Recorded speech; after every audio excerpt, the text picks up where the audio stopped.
So, we've reached the midpoint of the A to Z. Now, do you know how many games have been featured so far in shit rooms, honourable mentions and the like? Because I do. 108. That's quite a lot, I'm sure you'll agree. And yet, for various reasons, there's still some I missed out, some quite famous ones even. Now, I'd like to say that I have a good excuse, but, well, I'm only one man, and sometimes my brain don't work too good.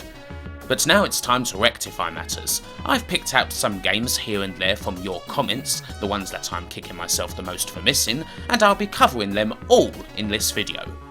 Not in any massive detail or anything, but just so I can get them down. Just think of this as an extended honourable mentions, with good titles and, well, not so good titles.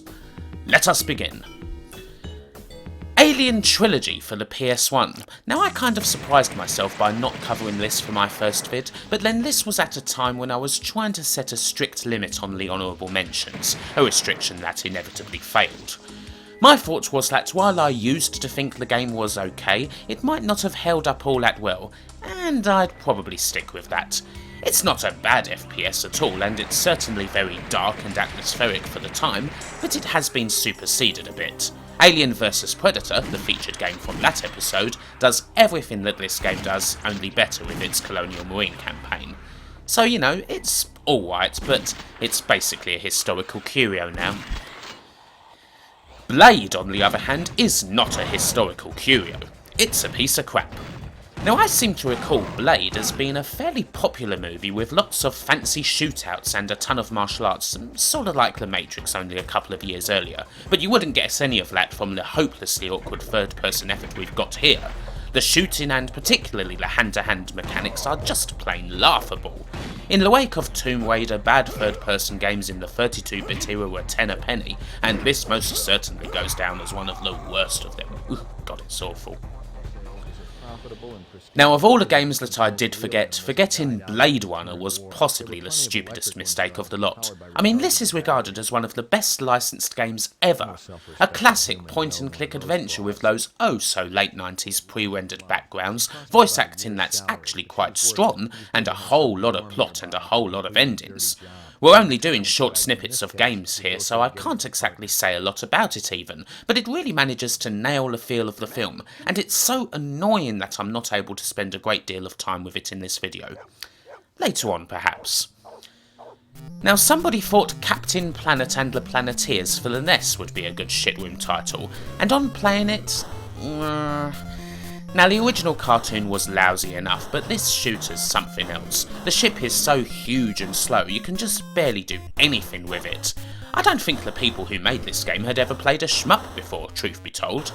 It's one of those shit games that there's very little to say about. It's just dumb, rushed and incompetent, and that's all there is to it. A very rubbish game that'd ultimately be just a wee bit too boring for the shit room. One of you wanted to see Danger Mouse games, and as soon as you said that I thought, crap, I forgot all about Danger Mouse in making Whoopee. It's quite an old Spectrum game, 1984 I believe, and features the plucky British rodent riding around a maze, God, playing some simple puzzle levels and collecting items. Truth be told, it's not a lost classic or anything, but it's not bad when you're a kid. So you might want to give this game to your kid. So long as your kid happens to be interested in obscure 30-year-old Spectrum licensed games, in which case a visit to the child psychologist wouldn't go amiss either. Here's a ridiculous tie-in, Death Wish 3. The series of right-wing masturbatory aids disguised as action flicks was not exactly in good shape by the time the third film came out, but this one is somewhat remembered for the sheer amount of bloodlust involved. Thousands upon thousands are butchered in this film. Still, I couldn't believe it when I heard that there was a game. This was not exactly a major motion picture. I mean, it was directed by Michael Winner, for fuck's sake. But anyway, here it is. You play the climactic riot scene, and you simply have to kill as many thugs as you can. Like the movie, there isn't actually a plot. On the whole, a rubbish and nondescript game, although Bronson's shrug of disappointment when you try to fire without any bullets is quite amusing. I got nothing. I can't fix anybody. Oh god, that was an awful impression. Ignore me. Discworld, a PC point-and-clicker based off a bunch of Terry Pratchett novels, where you control a bumbling idiot wizard in training named Rincewind, played by Eric Idle. The general opinion on these games seems to be that while they can be kind of annoying puzzle-wise, they are very, very funny. And in the short snippet I played of it, I kinda got that. The controls definitely aren't as sharp as they are in, say, LucasArts titles, but the crack of the whip, I reckon, would be more than enough to pull me through the game. I was shocked when someone said that I hadn't covered any Godzilla games. Couldn't believe it. So, as an apology, here's one for you. Godzilla Save the Earth. Now this is an example of a franchise finally getting the game it always needed.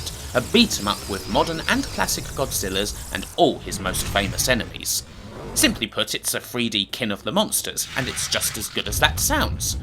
It's a shame I use a PS2 emulator, to be honest, because even with my rig and on hardware mode, the game is so graphically strong and busy that it brings my computer to its knees. But I can tell that this is a very good game, and I'm certainly going to be on the lookout for an actual copy of it. And finally, Hugo. I remember you. Hugo was a series of Danish games designed purely for television. The game would appear on various shows, children would call in, and they would direct Hugo's movements over the phone to try and win prizes. Naturally, a conversion of the game was soon released for the home, on the Amiga. The good part is that the graphics are excellent, big colourful sprites that you don't often see in Amiga games. But the bad part is that, well, this is designed to be played over the telephone, so the game itself is just a series of very simplistic QuickTime events. It doesn't really work with a number pad or a joystick. The game certainly does bring back some memories though. I wish I'd covered this instead of, say, Highlander. I mean, because that was shit. So, well, another video comes to an end, and we move on to the letter N, which will feature some games. Because basically it's not a very good letter. It's the worst so far, and most of the games here are games that are kind of average. But I will do my damnedest to make a good video out of it. But until then, thanks for watching, and wherever you are, whoever you be, have a good one, take care, and I'll see you next time.